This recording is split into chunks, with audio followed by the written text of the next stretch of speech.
La filosofía está hecha para conocer la verdad, pero no una verdad que cierra, sino una que abre caminos. Si todos piensan lo mismo, es porque nadie está pensando. La verdad no es una cosa que se tiene, es un camino que se transita. Siempre digo que un trabajo esencial en la filosofía es la preparatio veritatis, la preparación para la verdad. Y no todos están preparados para conocer esa verdad. Dice Heidegger que el hombre es sein zu Tode, ser para la muerte, pero nadie puede habitar plenamente su muerte si no aprendió a habitar plenamente su vida. Somos seres para la vida.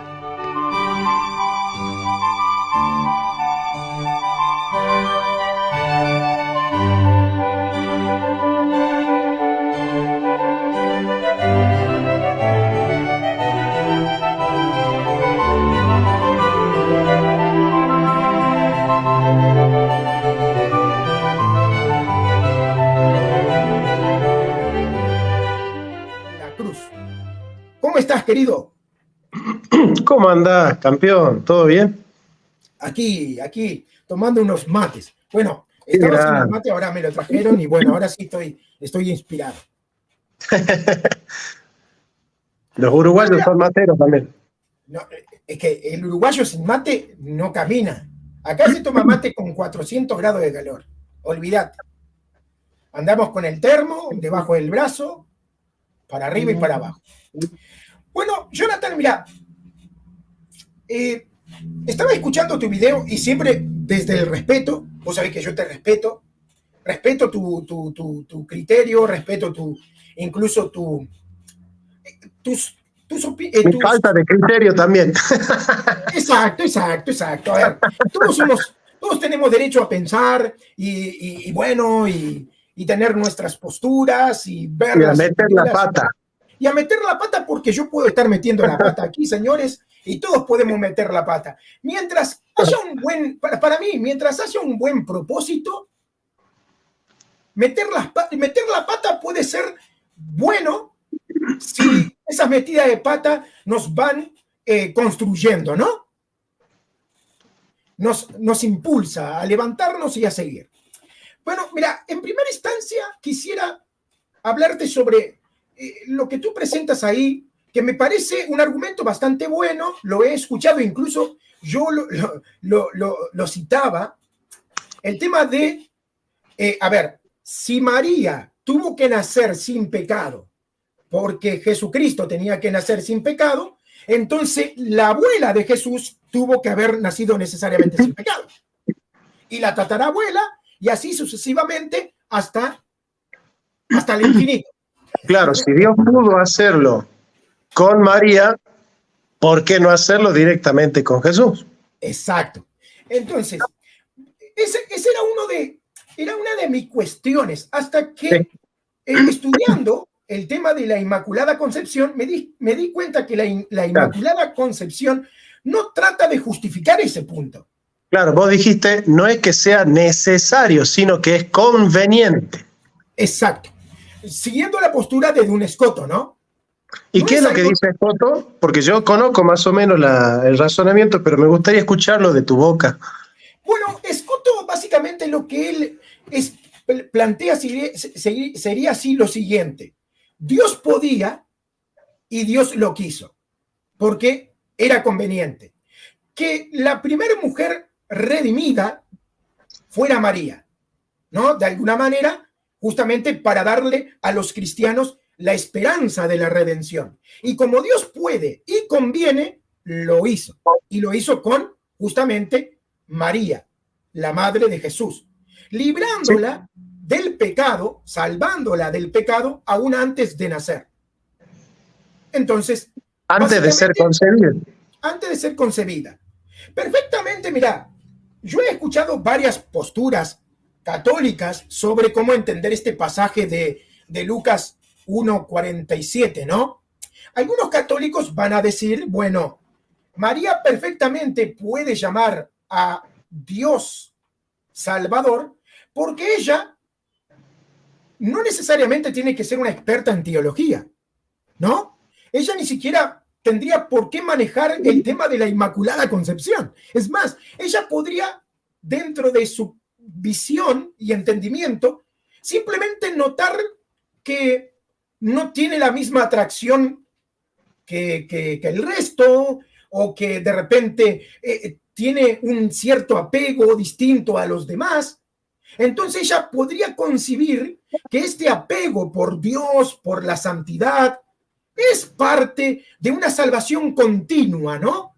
O sea, Dios me está salvando de no cometer los pecados. Dios me está salvando de no apartarme de su voluntad. Por lo tanto, para María, Dios es un salvador. Desde su niñez y en todo su camino, María podría percibir a Dios como ese eterno salvador, el que le ha salvado desde niña, no dejando corrompirse con el pecado y que la viene preservando del mal. Entonces, perfectamente desde ese ángulo, María podría decir, Dios es mi salvador. Entiendo, yo pondría una metáfora para abonar lo que está diciendo y después voy a tratar de contraargumentar mi propio argumento. Cuando los judíos son redimidos por poner sangre de cordero en la puerta, son salvos de la muerte sin haber probado la muerte. O sea, no es que ellos probaron la muerte y resucitaron, sino que fueron librados de la muerte. Peshach, la muerte pasó por alto. Entonces acá podríamos decir que Dios salvó a María como salvó a los judíos no sé, creo que la 7ª plaga o la 8ª plaga. O sea, la salvó previniéndola del pecado, no absolviéndola del pecado, sino previniéndola. Bueno, tendríamos una especie de raíz veterotestamentaria de lo que sucedió con María en el Éxodo, ¿no? Hay varias razones por las cuales yo entiendo que María sí fue concebida en pecado. Primero, porque es una postura que no es unánime en los padres de la Iglesia, concebir a María como inmaculada. Segundo, para mí uno de los mejores teólogos de la Iglesia, que es Santo Tomás, negaba la doctrina de la Inmaculada Concepción de María, al igual que San Agustín también. Sí, los grandes negaron esa postura, y creo yo que entender, por ejemplo, el sacrificio de María en el templo, una práctica que se realiza para la redención de los pecados, María llena de gracia. Yo creo que el concepto de Inmaculada Concepción de María lo que hace es distorsionar el concepto de gracia, porque la gracia es un don inmerecido. Y la doctrina de la Inmaculada Concepción le da a María el mérito de condigno de ser la madre de Jesús. Entonces, si María tenía méritos de condigno, no recibió un don inmerecido. Y resulta que el concepto de gracia es un don inmerecido. Por lo tanto, si María es llena de gracia, es porque también estuvo llena de pecado. Y por eso es que era inmerecido.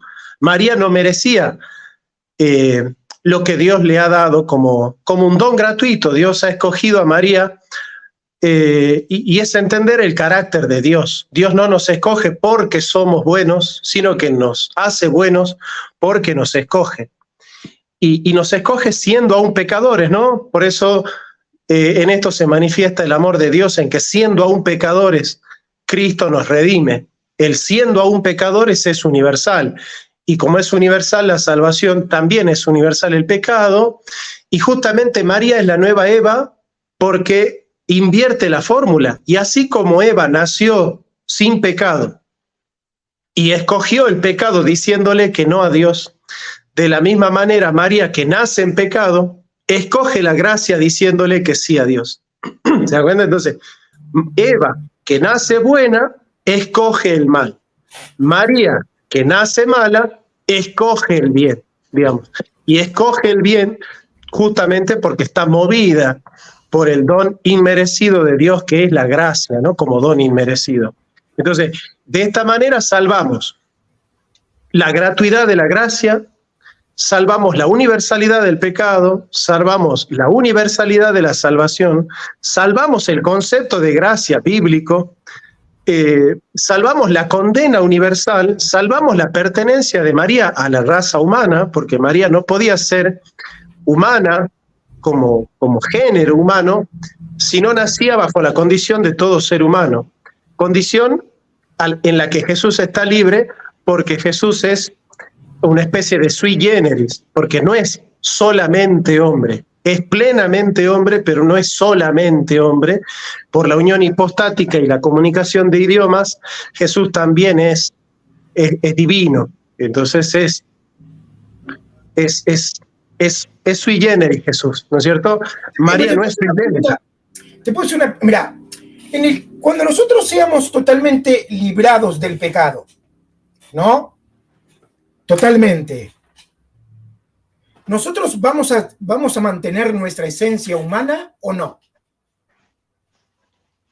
Sí, pero esa esencia humana, nuestra esencia que es humana, adquiere los caracteres de la plenitud no por naturaleza, sino por la regeneración. Lo que yo digo en el video es que María no fue regenerada nunca. Claro. A ver, yo trato de entenderte, claro. Básicamente, tendríamos nosotros este dilema, ¿no? O sea, el ser humano podría verse libre completamente del pecado y aún mantener esta esencia. De hecho, el que el ser humano sea libre totalmente del pecado por Dios no le va a quitar la esencia humana al ser humano. Ahora, la cuestión es, María nace sin ese pecado, ¿verdad? María nace sin ese pecado. Perdón, no digas nacer, es concebida, la concepción. Bueno, sí. Vamos a la concepción. Vamos a la concepción porque aquí ya estamos hablando antes del nacimiento, de la concepción, incluso antes de la concepción. Si hablamos nosotros de un plan predestinado, pero hablando netamente de cuando se da el tema, que viene a ser la concepción, ¿no? María es concebida sin el pecado, ¿no? Pero entonces esto no atentaría a la esencia de la humanidad, como tal, si María fuera concebida sin el pecado, porque si quitarle el pecado al ser humano no altera la esencia del ser humano, ¿por qué se vería alterada María en esencia al ser concebida sin pecado? No por la esencia, sino por el método a través del cual Dios redime al hombre. El método que aparece en toda la Biblia, sin excepción alguna, es: los hombres están muertos en sus delitos y pecados, en pecado me concibió mi madre, o sea, ser humano implica ser concebido en pecado. Nacemos hijos de la ira, al igual que todos los demás, por cuanto todos pecaron y están destituidos de la gloria de Dios. Ser concebido hombre es heredar la destitución de la gloria de Dios. No hay justo ni siquiera uno, heredar la injusticia y la concupiscencia, la inclinación al pecado. Es por esa inclinación al pecado, por esa muerte espiritual en nuestros delitos y pecados, es que es necesaria absolutamente la regeneración. La regeneración implica que Dios nos da una nueva naturaleza y nos hace una nueva criatura. Nos hace una nueva criatura porque debe quedar atrás la vieja criatura. Entonces, todos los seres humanos que no son Jesucristo necesitan ser regenerados, pero resulta que bajo el esquema antropológico de la Mariología, María no necesita ser regenerada porque no hay un viejo hombre en María. María parecería que ya nace siendo la nueva criatura. Ahora, no puede ser nueva si nunca estuvo la vieja criatura, no puede ser el mayor servir al menor si nunca existe el menor. No puede sobreabundar la gracia donde no sobreabunda el pecado. Son principios de la Biblia. Entonces, yo creo que, y explico la Mariología de esta manera. Digamos, a través de un acierto que es el Theotokos, de alguna u otra manera se va distorsionando el concepto de gracia. Paulatinamente en la Iglesia Católica, desde el siglo V hasta el siglo XVI, se va progresivamente distorsionando el concepto de gracia. Tan es así que en la época de Lutero prácticamente vos podías predicar indulgencias, peregrinación a los papas, comprar reliquias y todo sin mencionar la gracia, y no había ningún problema en la piedad popular católica, ¿no? No había un énfasis marcado en la gracia de Dios y en el don gratuito, inmerecido. Entonces, María, por mérito de condigno, necesitaba ser exaltada por encima de toda criatura como la mejor de todas las criaturas. Cuando la Biblia dice que el mejor de todas las criaturas, además de Cristo, era Juan el Bautista. O sea, la Biblia le da a Juan el Bautista eso que los católicos le dan a María. Nadie fue mejor que Juan el Bautista, nacido de hombre, dice la Biblia, ¿no? Entonces yo creo que se va distorsionando el concepto de gracia. Por el mérito de condigno se tiene que exaltar a María y se dice, bueno, si María es madre de Dios, por mérito de condigno es porque fue inmaculada. Y si fue inmaculada, no, nació sin pecado. Y fue concebida sin pecado. Y si fue concebida sin pecado y la paga del pecado es la muerte, María fue asunta sine mortem, sin la muerte. Entonces yo pienso que por una distorsión del concepto de gracia, se cayó en la Inmaculada Concepción. La Inmaculada Concepción dio lugar a la Asunción, y de esa manera la Asunción llega hasta hoy, hasta la doctrina de la corredención, donde se exalta a María, y yo he leído libros de teología dogmática católica que dicen que María es la cuarta persona de la Trinidad y que María participa íntimamente de la Trinidad porque es hija del Padre, esposa del Espíritu y madre del Hijo.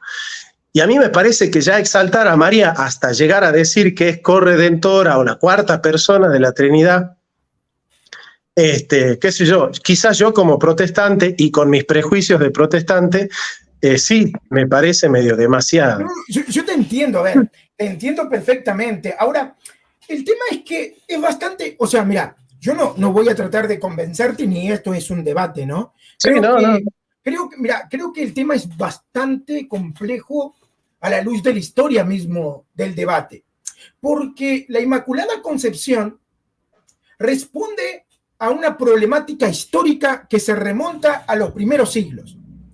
Y aquí tienen que ver los ortodoxos también, porque los ortodoxos no creen en la Inmaculada Concepción, pero no porque ellos crean que María tuvo pecado, porque los ortodoxos creen y sostienen que María nunca pecó, que María nació inmaculada, tuvo una vida inmaculada y murió inmaculada.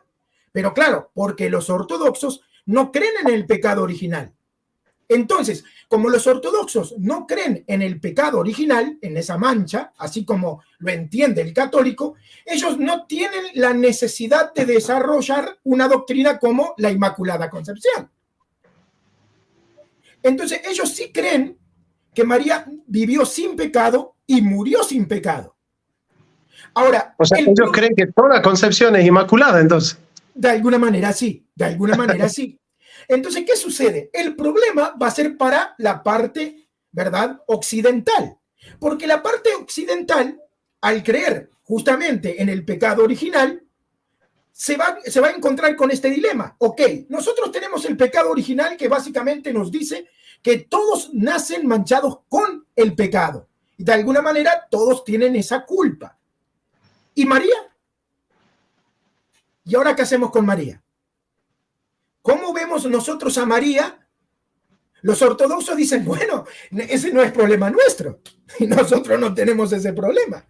Porque para nosotros las personas se manchan con el pecado a partir de la conciencia y a partir de involucrarse con el pecado. Son ustedes ahora los que tienen el problema a resolver. Entonces, para la parte occidental, queda este dilema. ¿Qué hacemos con María? Si todos nacen manchados por el pecado, entonces, ¿cómo María pudo haber nacido sin pecado? Entonces se van a abrir dos escuelas. Una escuela que va a proponer históricamente que María no pecó que no tuvo pecado, que nació sin pecado, que de alguna manera fue librada, no se sabe cómo, porque aún no había un desarrollo como tal, pero trataban de tener como ese puente entre la postura oriental y la occidental. Entonces María nació sin pecado, ok. No había no había como un desarrollo, cómo explicarlo. Pero otros van a sostener, para poder saltarse ese dilema, van a proponer que María fue librada del pecado por medio de la anunciación del ángel. O sea, María nació con el pecado, estuvo manchada, pero cuando el ángel se le presenta en la anunciación, ella es librada y de alguna forma es inmaculada por la gracia que le cae a María en la anunciación. Que básicamente Santo Tomás de Aquino va a tomar esa postura, ¿no? La postura de la anunciación. Santo Tomás va a tomar más bien esa postura, ¿no? María en un X momento tuvo que ser librada del pecado, pero nació con el pecado igual que el resto. Entonces, sí creo que es un problema bastante polémico, es un tema bastante polémico a la luz de la historia, ¿no? De la Inmaculada Concepción o el pecado original. Y sinceramente, yo no propongo resolver este dilema. Creo que hay argumentos para los dos casos. Si te soy sincero, yo acepto la Inmaculada Concepción porque acepto la infalibilidad de la Iglesia. Entonces, teniendo yo esas dos posturas que para mí tienen argumentos, incluso históricos, y que vemos que es algo que no fue una discusión netamente del medioevo, y como creo justamente en la infalibilidad de la Iglesia, acepto lo que la Iglesia propone. Pero no veo que sea un invento, o algo que se hayan sacado de la manga en el siglo XV. No es un invento. Para mí es un error, es una herejía, porque, y fíjate, no toda herejía termina en pecado. Pues fíjate que la mariología ha llevado siempre al pueblo católico a una impiedad, no diría idolatría, aunque podría caberle, pero sí a la impiedad, porque, claro, obviamente por una falta de disciplina en la pedagogía del magisterio católico, muchos católicos dicen, bueno, no, yo no soy tanto de Jesús, yo soy de María, o yo soy más mariano que cristiano, ¿no? O para mí primero está la Virgen y después está Jesús. Incluso Rollo Marín dice en su libro Todos se salvan, dice, podría suceder que Dios no escuche una petición de Jesucristo, pero sería imposible que no escuche una petición de María, ¿no? Y María como medianera de todas las gracias, me distorsiona el carácter universal del sacerdocio de Cristo, porque dice, bueno, sí, Cristo es mediador, pero María es medianera. Es como decir, dale, deja de hacer juego de palabras, no hace falta que me hagas un juego de palabras. No, o sea, entonces es como cuando un cura te dice, ¿no? No, mediador hay uno solo, María es medianera, no es mediadora.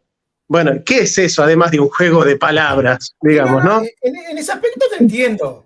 A ver, yo no digo que no tenga lógica, porque yo en la Biblia voy a ver casos en donde Dios escucha la oración justamente de un mediador, por ejemplo, un profeta, y Dios escucha la oración de ciertas personas cuando interceden por un pueblo. Por ejemplo, el caso de Moisés. Mientras Moisés tiene la mano levantada, Israel va venciendo. A Moisés se le cansan los brazos y Israel va perdiendo. Y vos decís, a ver, ¿por qué Dios necesita que Moisés esté ahí con los brazos levantados? Entonces vos decís, a ver, a Dios le plació, porque no te queda otra respuesta que decir, a Dios le plació que estuviera Moisés con los brazos levantados. Y mientras Moisés intercedía, Dios peleaba por Israel. Moisés bajaba los brazos, Dios decía, pongo pausa. Cuando Moisés levante los brazos, le damos play de vuelta, le damos play. Entonces, a ver, si nosotros somos críticos, decimos, pero ¿y por qué Dios necesitaba necesariamente que Moisés esté con los brazos levantados? Por supuesto, podríamos hablar de que eso puede de alguna manera incluso ser algo profético, podríamos nosotros ver alguna prefigura, todo lo que vos quieras. Pero a lo largo de la Biblia vemos cómo Dios va como a tener preferidos. Vamos a ponerlo así, preferidos.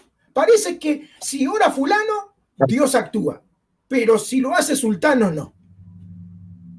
Entonces, de alguna manera a mí no lo veo como algo raro de que... Pero eso nos llevó al pueblo judío a que se hagan estatuas de Moisés, las pasen por las calles, les prendan velas y hablen con Moisés después de muerto.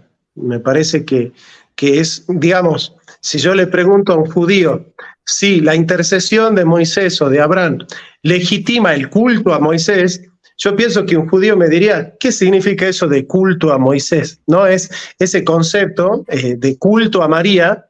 Yo leí y fue que el muerto me hacía un video en contra, que el padre Kettenich, que es el fundador de la advocación de la Virgen de Schoenstatt, él dice, y te lo digo así de verdad, te lo prometo, que así dice en el libro, y te lo puedo mostrar, el capítulo, la página y la edición y la obra entera, él dice, yo le entregué mi vida a la 3 veces Santa María, para dedicar mi vida a la alabanza de María.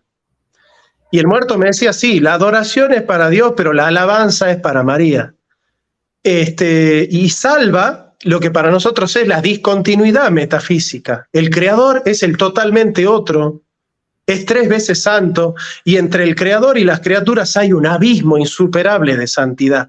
Y yo creo que el catolicismo, para legitimar una especie de jerarquía gradacional de las gracias, dice, bueno, el hombre le pide a María, María le pide a Jesús, Jesús le pide al Padre, ¿no? Es como...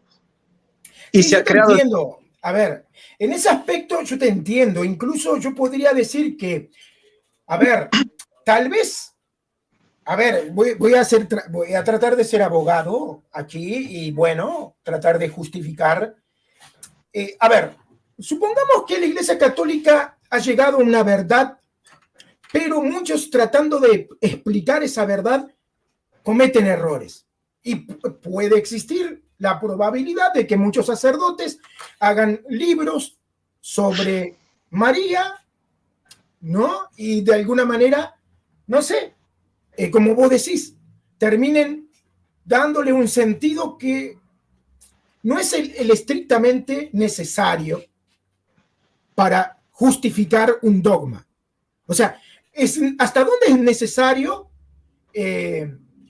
darle tanto énfasis a María para justificar un dogma como, por ejemplo, la intercesión de los santos?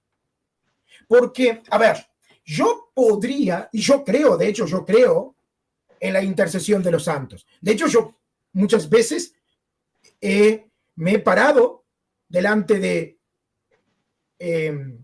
Pío, de San Pío, y he pedido que interceda por mí. Ahora, para un protestante podría ser chocante, porque el protestante podría decir, bueno, Luis, ¿y cómo hace él para escucharte? ¿No? ¿Cómo hace él para escucharte? ¿Acaso es omnisciente, omnipresente? ¿Cómo hace? ¿Cómo hace? Pero claro, yo tengo hoy por hoy, a ver, otra comprensión sobre cómo podría suceder todo esto, ¿no? Metafísicamente hablando. En el mundo pentecostal, por ejemplo, es común escuchar hermanos que dicen, mira, fulano, vos sabés que yo estaba en casa y sentí de Dios que vos estabas pasando una necesidad. Y sentí de hacerte una canasta básica y traerte una canasta. Y justamente el hermano estaba orando porque estaba pasando necesidad. De alguna manera que nosotros no podemos explicar, el Espíritu Santo le comunicó a la otra persona que había necesidad.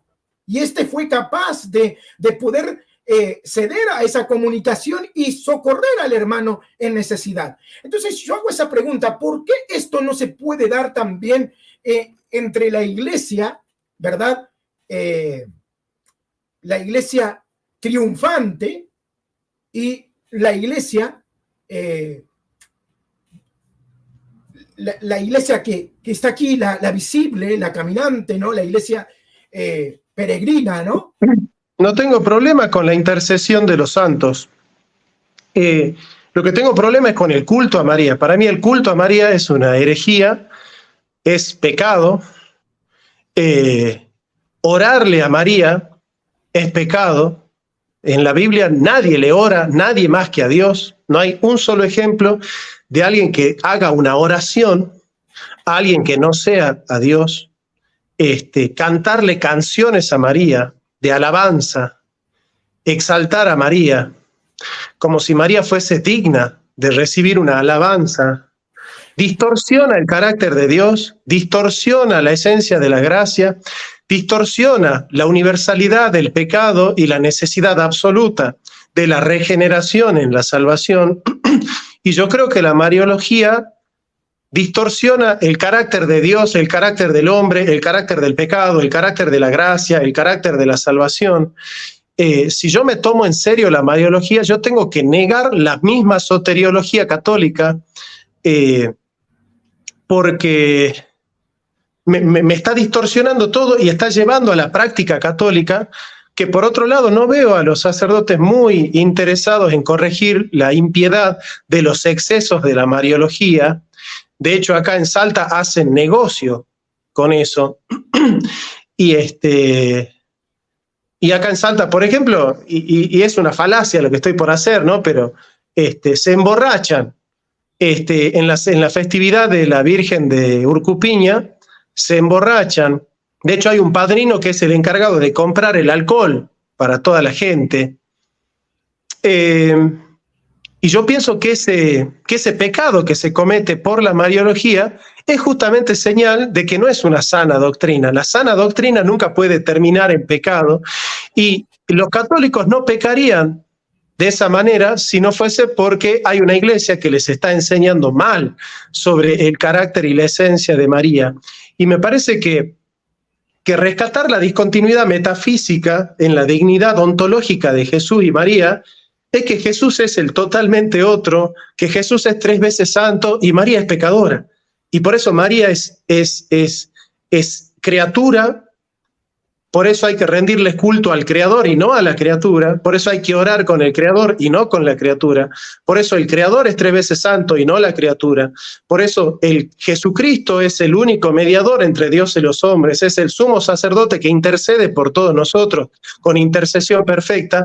Y vos fíjate que el protestantismo me está salvando la mediación universal de Jesús, me está salvando la necesidad absoluta de la gracia, me está salvando el carácter de la gracia como don inmerecido, me está salvando la sobrenaturalidad de la salvación, me está salvando el carácter soberano de Jesucristo, me está salvando la dignidad de Jesucristo con el soli Deo gloria, con un solus Christus, con el sola gracia. Sinceramente te digo, la mariología es lo que más problema me causa a mí para ingresar al catolicismo. Mira, yo te entiendo a la perfección, te entiendo a la perfección. Y qué interesante, ¿no? Para mí es muy interesante hablar contigo porque yo estoy del lado opuesto. Y yo digo, el protestantismo le resta la gloria a Dios. Yo te diría eso. Y no te sientas ofendido, ¿no? O sea, no, a ver, así como recibo si vos no crítica, te ofendiste de lo que yo dije. No. Por eso. Claro. Lo digo a ver, porque no quiero atacar a nadie, no quiero que esto se vea como un ataque. ¿Sabes por qué? Porque, por ejemplo, hay un proverbio que dice, la mujer que teme a Jehová, esa será alabada. Por supuesto, vos podrías decir que aquí el contexto es otra cuestión. Pero para mí, el protestantismo, al no dejarme alabar a María, no me deja alabar a Dios. Porque cada vez que yo exalto a María, estoy exaltando necesariamente a Dios. Porque la pregunta es, ¿por qué exalto a María? ¿Por qué exalto yo a los santos? ¿Por qué exalto a la iglesia? ¿Por qué exalto a la Biblia? ¿Qué es lo que termino yo exaltando? Para mí, sinceramente, cuando yo exalto a María, exalto a Dios. Porque cuando exalto a María, yo estoy básicamente reconociendo ese gran regalo que Dios le ha dado a la humanidad. Y para mí sería como esa novia que al ver una rosa que para muchas de repente no significa nada, al ver la rosa que le dio su novio y al admirar a la rosa que podría valer 30 pesos, pero esa rosa vale tanto que pasa horas suspirando delante de la rosa, en realidad hay una relación. O sea, el valor que le da esta novia a la rosa no es relativo al valor de la rosa, es relativo al amor y a la pasión que siente por su novio. Entonces, cuando yo exalto a María, hay una relación necesariamente con Dios. Porque yo entiendo que exalto a María por lo que significa María en el plan que Dios ha elaborado. ¿Entendés por dónde va mi línea? Pero mira, yo tengo dos argumentos bíblicos. Dale. En el Evangelio de Lucas aparece un criptocatólico o un paleocatólico saltando entre la gente diciendo: bienaventurada los pechos que te dieron de mamar y el vientre que te acunó. Y Jesús no dice amén, o así es, o bien dices, o ciertamente. Dice, más bien, es una interjección, ¿no? El más bien es una disyunción. Más bien, bienaventurados aquellos que cumplen la palabra de Dios, ¿no? Como diciendo, no hagas hincapié en quién es mi mamá, haz hincapié en el cumplimiento de la palabra. Y yo me pregunto, ¿María es la creadora o es la criatura?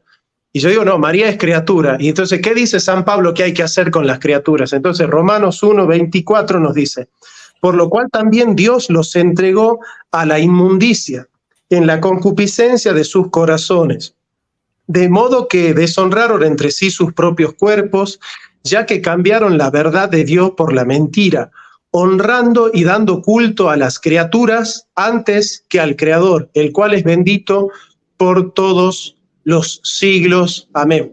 Entonces, yo creo que todos los profetas y los apóstoles estuvieron bien claros que el culto es solo para Dios. Yo no podría justificar, siendo católico, con ningún versículo bíblico el culto a Moisés, el culto a David, el culto a Abraham, el culto a Jacob, a Isaac o a Jeremías, y cantarle canciones a Jeremías. Y yo creo que no entender, digamos, lo que dice Barth, que es Dios es el totalmente otro, como diciendo, Dios está en el cielo y vos estás en la tierra. Y ese abismo absoluto impide esa jerarquización de mediaciones, donde Dios es 3 veces santo, María es 2 veces santa, David es 1 vez santo y el otro es media vez santo. Y entonces yo creo que eso distorsiona mucho lo que es el culto y la sobrenaturalidad y la distancia ontológica entre el creador y la criatura. Y toda criatura es criatura y no merece culto. Y el creador es el creador y merece culto. Y distorsiona el carácter de la adoración, el orarle a María, el darle gracias a María, el agradecer. Yo acá, los autos de Salta dicen gracias Virgencita por el auto. ¿Quién te dio el auto, María? Y es pecado. O sea, si realmente María no te dio el auto, si realmente María no es digna de adoración, de hiperdulia o de alabanza, si María realmente no es medianera de todas las gracias, y si María realmente no participó intrínsecamente de la redención de Jesús, lo que enseña el catolicismo es pecado y herejía. Entonces, es por eso que, aún con todo lo que yo siempre explico de las cosas que me gustan del catolicismo, la mariología me distorsiona tanto el carácter de Dios, de la gracia, del hombre, del pecado, de la salvación y de la adoración, que yo diría, no podría. Es un freno tan grande el exceso, y encima en la práctica la Iglesia no está muy preocupada en corregir los excesos en la piedad popular, excesos que están fundamentados por las mismas enseñanzas de la Iglesia. No es que el pueblo católico es mariólatra a pesar de lo que enseña la Iglesia católica, sino por aquello que ha enseñado la Iglesia Católica y el lugar que le dio la Iglesia Católica a María, habiendo llegado a decir que para mí pocas de las herejías son tan grandes como esas, que María es casi la cuarta persona de la Trinidad. No sé, desde un punto de vista quizás muy así como analítico te podría decir, sí, digamos que me podría escandalizar escuchando a un sacerdote decir que María es la cuarta persona de la Trinidad, o que va a entregar su vida a María, o que le rinde culto a María. No, porque la gloria de Dios, él es un Dios celoso y no comparte su gloria con nadie. Él nos glorifica a nosotros haciéndonos partícipes de su gloria, pero el único que es digno de alabanza y el único que es digno de adoración es el Dios trinitario. Eso el protestantismo lo tiene muy claro. Yo le agradezco al protestantismo haberme enseñado a tener una mirada correcta de estas cosas, y me parece que un protestante ese error no va a cometer. Ahora, es rarísimo porque los protestantes que entienden eso con María terminan rindiéndole culto al pastor, terminan entregándole su vida al pastor, no solo su vida, su casa, sus bienes, sus autos, sus camionetas, y eso sí me parece que es una idolatría mucho peor que la católica, porque al menos María es la madre de Jesús. Ese pastor que está en el patio de su casa haciéndose millonario a costa del pueblo evangélico, me parece que es simplemente un mercenario. Mira, a mí me agrada tu honestidad, porque la verdad, o sea, vos transmitís tu honestidad, porque por un lado nos tirás la piedra, pero en buen sentido. O sea, es tu crítica, tu crítica honesta. No comparto esto del catolicismo, pero cuando miras al protestantismo, le tirás de la piedra al protestantismo, pero también de forma honesta. Esto no lo veo congruente, etc. Y me encanta. Es bueno, lamentablemente, la falta de honestidad, creo que a veces no deja que el cristianismo pueda avanzar, ¿no? Porque vivimos una doble vida a veces, donde para no caerle mal a cierto sector, no somos totalmente honestos. Y a veces eso es lo que termina contribuyendo a que no haya corrección, ¿verdad? Porque si yo no soy capaz de decir lo que no comparto, entonces, ¿quién lo dice? Al final, todos, por callarnos la boca, vamos siguiendo la corriente de los demás. Y si todos están equivocados y todos vamos a callarnos y todos vamos a seguir ese tren, terminamos todos en el mismo pozo. Y me gusta ver personas que, bueno, más allá de la crítica que van a recibir, lamentablemente, son capaces de ser totalmente honestas. Sí, yo hice un video diciendo que la Iglesia Católica es la Iglesia de Cristo. Me tomé 2 horas en probarlo, minuciosa y detalladamente, y esa es mi contradicción, por eso mi crisis de fe, porque mi reflexión me lleva a que la Iglesia Católica es la Iglesia de Cristo, pero mi reflexión también me lleva a que algunos dogmas de la Iglesia Católica no son bíblicos y son antibíblicos y están en contra de lo que claramente está enseñando la Biblia. Esa es mi tensión, ¿me entendés? Porque es clarísimo que los dogmas marianos están distorsionando las cosas. Eso para mí está clarísimo, es evidente que lo hacen. Y entiendo el valor que tiene Lutero para la Iglesia Católica. Porque en el momento de que llegó Lutero a la Iglesia Católica, la Iglesia Católica enseñaba que vos podías peregrinar a Roma, mirar fijamente los huesos de un santo, comprar los clavos que clavaban la cruz de Cristo, que alcanzaban para errar todos los caballos de Sajonia. 14 de 11 apóstoles estaban en Europa, ¿no? Y tantas otras cosas, y indulgencias, peregrinaciones, reliquias. Y realmente los méritos humanos en esa época eran lo absoluto y la gracia era lo relativo. Por eso la tesis número 72 de Lutero dice, si el Papa puede sacar a gentes del purgatorio, ¿por qué no lo hace por amor más que por dinero? ¿No? Y yo creo que tenía que ver con la libertad que trae la gracia, la emancipación que trae la gracia. Y fíjate el valor que tiene Lutero, que aún con todos los errores que tiene el protestantismo vino a traer un énfasis y a decirle a los católicos, que esto siempre lo digo, si vas a hablar de la peregrinación, pero no vas a hablar de la sangre de Cristo, la peregrinación no sirve para nada. Si vas a hablar de las indulgencias y no vas a hablar de la soberanía y la gracia de Cristo, la indulgencia no sirve para nada. Si vas a hablar de los méritos del hombre y no vas a hablar de la gracia de Dios, esos méritos no sirven para nada. Y lo que vino a hacer el protestantismo, y yo les digo gloria a Dios por eso, es poner en el centro aquello que tiene que estar en el centro, que es la gracia de Dios, la gloria de Dios, la soberanía de Dios, la expiación de Dios, la sangre de Cristo, el amor de Cristo, la santidad de Cristo, la verdad de Cristo. Y me parece que el protestantismo le enseña al catolicismo a poner la mirada, ¿no? No pongas la mirada en el hombre, poné la mirada en la sangre de Cristo, en los méritos de Cristo, en la gracia de Cristo, en la suficiencia de la mediación de Cristo. Y me parece que un católico que aprende a poner la mirada en el centro que pone el protestantismo es un mejor católico.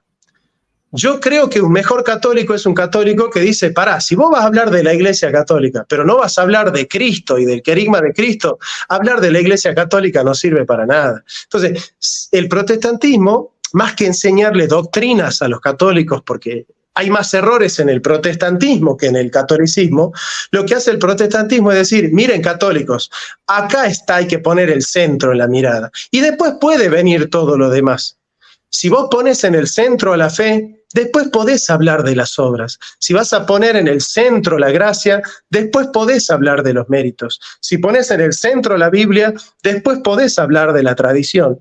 Si pones en el centro a Jesucristo, después podés hablar de la intercesión. Y me parece que todo buen católico debe tomarse bien en serio las 5 solas. Y un católico que no se toma en serio las 5 solas va a caer en estas cosas. Va a caer en colocar a María en el lugar que no corresponde, ¿no? Porque, y este es un criterio de la verdad de Dios, que la verdad de Dios se radica en una cosa bien sencilla. Si alguien está hablando del Evangelio y lo exalta al hombre y lo rebaja a Dios, esa predicación es diabólica. La única predicación cristiana es la predicación que lo exalta a Dios y lo humilla al hombre. Porque los santos de Dios, cuando se acercaron a Dios, no se sintieron ni santos, ni poderosos, ni buenos, ni libres. Moriremos porque hemos visto a Yahvé.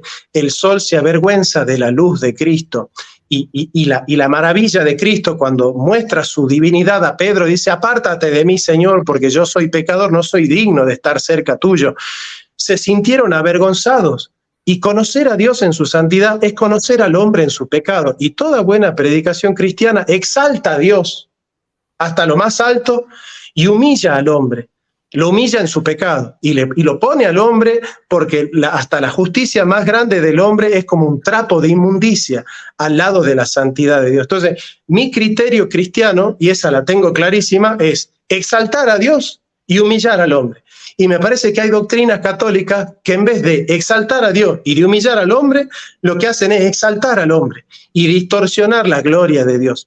Es por eso que me parece que el protestantismo es el que te enseña a poner la mirada correcta. Pero claro, esa es mi mirada como protestante, ¿te das cuenta? Claro, a ver, yo te entiendo y digo, y respeto tu posición. A ver, yo como un ex protestante podría compartir algunos puntos contigo, ¿eh? Porque, por ejemplo, yo hoy entiendo que puedo ver en la Iglesia Católica un tesoro, pero que está rodeado de, bueno, algunas cosas que ensucian ese tesoro que está ahí. Y de alguna manera el protestantismo me enseñó o me ayudó a ver justamente ese tesoro, ¿no? Y filtrar filtrar ciertas cosas que no corresponden de repente a la verdad de Dios. Y ese protestantismo que de repente está en mí me hace ver de forma más objetiva ciertas cuestiones. De repente, si yo hubiese nacido católico, de repente, no sé, me hubiese perdido tras, no sé, la devoción popular y cosas por el estilo. Pero al yo venir del protestantismo, yo vengo en busca de algo, y algo específico. ¿Entendés? O sea, yo vengo del protestantismo en busca de algo específico que yo sé que está aquí en la Iglesia Católica. Entonces, voy a ver sacerdotes, voy a escuchar sermones que lamentablemente yo voy a tener que filtrar. Y de hecho lo hago, ¿no? Y digo, mira, está todo bien con este sacerdote, pero me parece que se excede, aquí se excede. Mira, y aquí quiero que los hermanos católicos me puedan entender. Algunos me van a juzgar, pero bueno, yo estoy usando la libertad que tengo. Un sacerdote X, que no voy a dar nombre, que viene de afuera, viene de Centroamérica, se estaba quejando públicamente porque aquí los uruguayos no le cambian la ropa a la Virgen María, no le ponen collares, no le ponen aretes, ¿entendés? O sea, no la adornan. Y él básicamente empieza a mostrar un video de cómo se manejan en su país, ¿no? Y en el video aparece ahí que la llenan de adornos y cosas por el estilo. Y el sacerdote está muy decepcionado con la cultura católica uruguaya. Yo sinceramente, dentro de mi corazón dije, es que yo no quiero eso que me está presentando el sacerdote. No me parece bueno. Prefiero la devoción de los católicos uruguayos. Lo prefiero así. Me parece que se excede.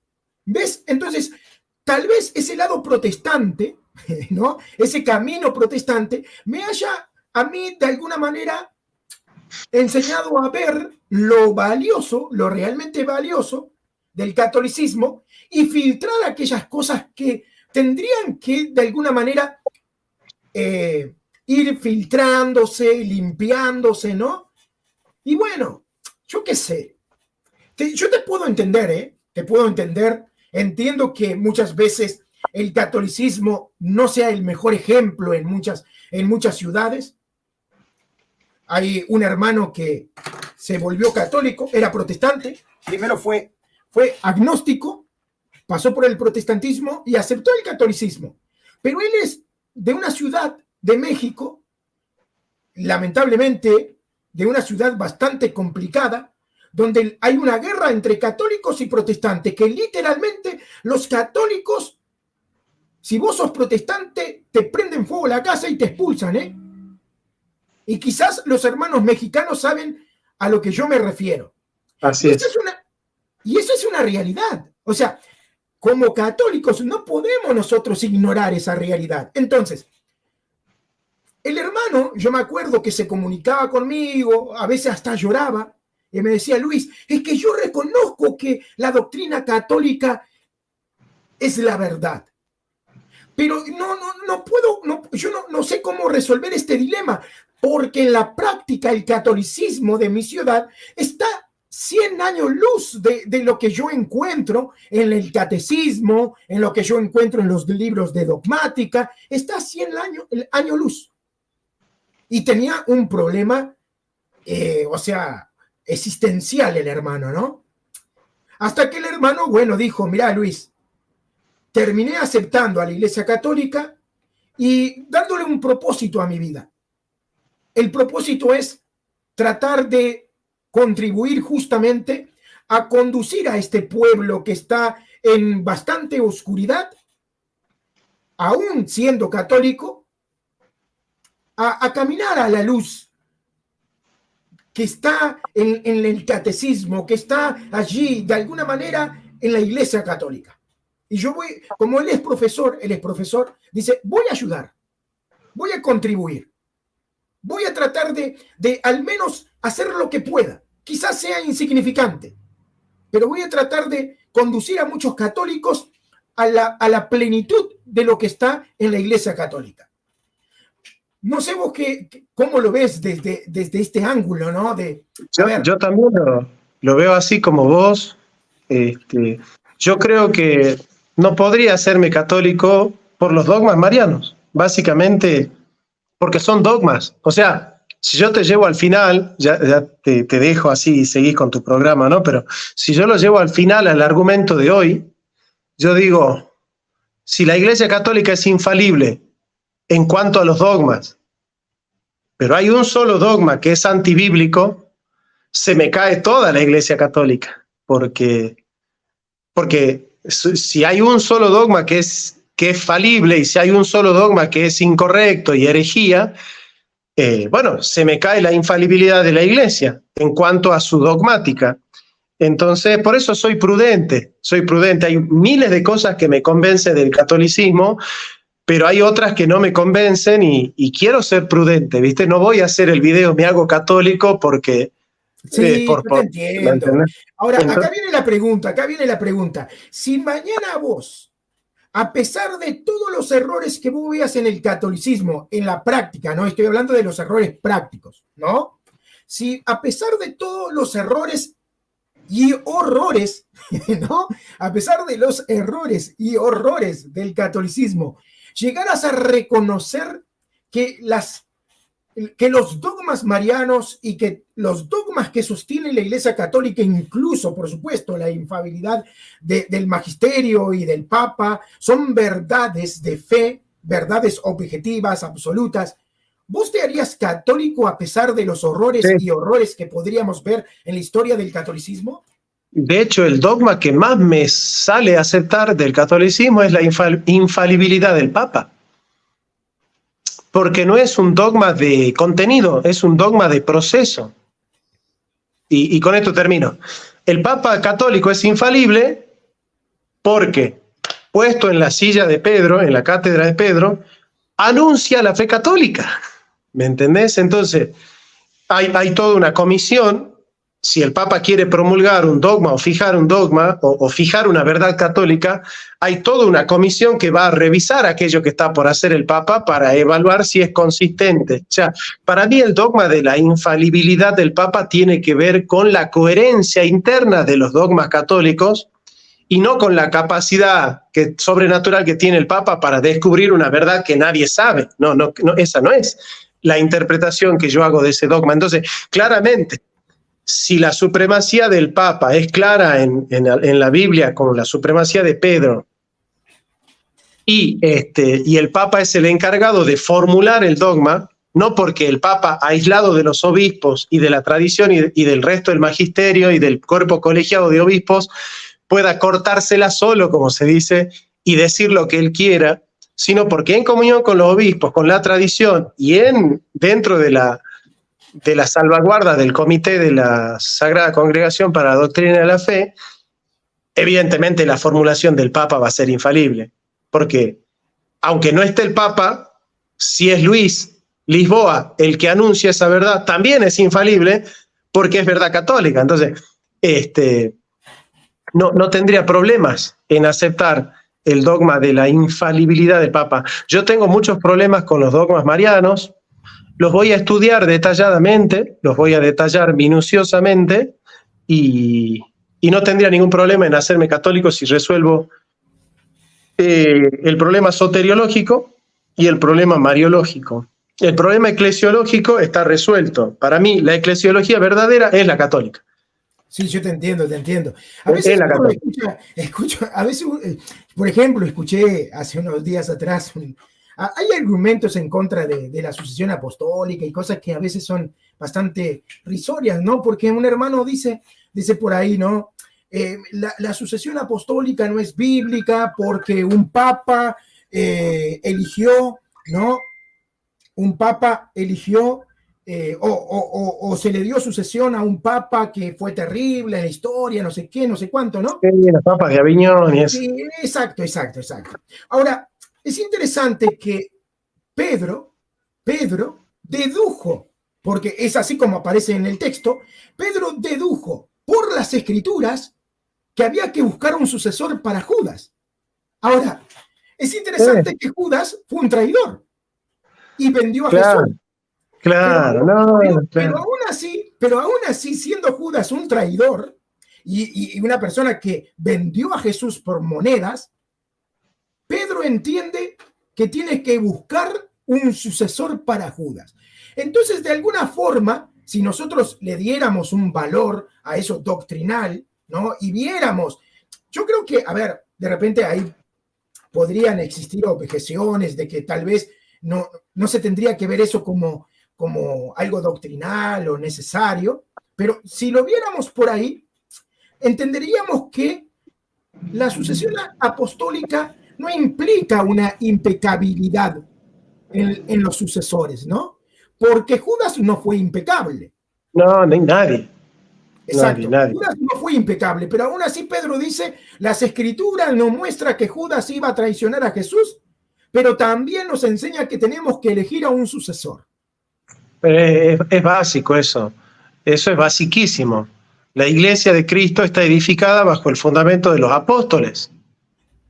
Si no hay apóstoles, no hay iglesia. No puede no haber apóstoles en la iglesia. Sí, exacto. Entonces, claro, yo creo que a veces hay argumentos que, bueno, son bastantes básicos y bueno, son cosas que pasan. Querido Jonathan, mira, yo te agradezco por haber subido.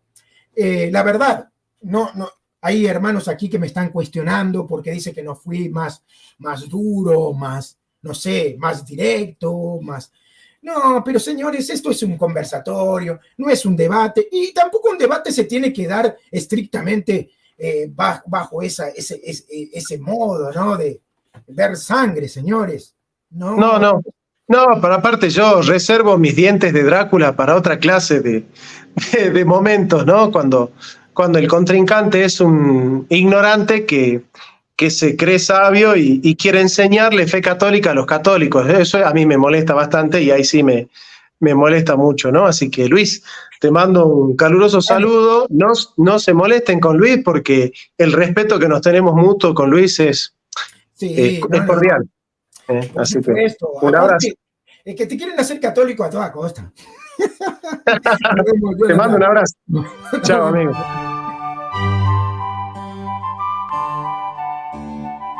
La filosofía está hecha para conocer la verdad, pero no una verdad que cierra, sino una que abre caminos. Si todos piensan lo mismo, es porque nadie está pensando. La verdad no es una cosa que se tiene, es un camino que se transita. Siempre digo que un trabajo esencial en la filosofía es la preparatio veritatis, la preparación para la verdad. Y no todos están preparados para conocer esa verdad. Dice Heidegger que el hombre es sein zu Tode, ser para la muerte, pero nadie puede habitar plenamente su muerte si no aprendió a habitar plenamente su vida. Somos seres para la vida.